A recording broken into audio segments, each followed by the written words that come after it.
আসসালামু আলাইকুম বন্ধুরা, আবারও কিছু নতুন প্রশ্ন নিয়ে আপনাদের সামনে হাজির হলাম। চলেন প্রশ্নগুলো জেনে নিই। 1 নম্বরে হচ্ছে, নিচের কোনটি যৌগিক কালের উদাহরণ নয়? উত্তর করব। খনার বচন এর মূল ভাব কি? উত্তর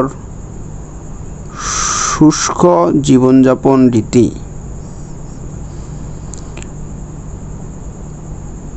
মুক্তিযুদ্ধ ভিত্তিক উপন্যাস আগুনের পরশমণি কার রচনা? উত্তর হুমায়ুন আহমেদ।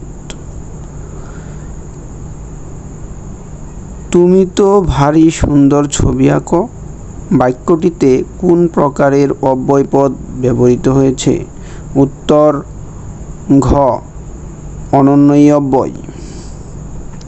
কোন উপসর্গটি ভিন্নার্থে প্রযুক্ত?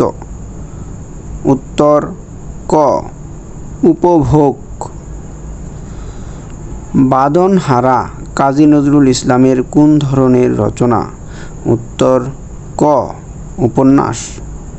স্বাধীনতা পদক প্রাপ্ত ব্যক্তিত্ব হলেন? উত্তর ঘ যতীন সরকার।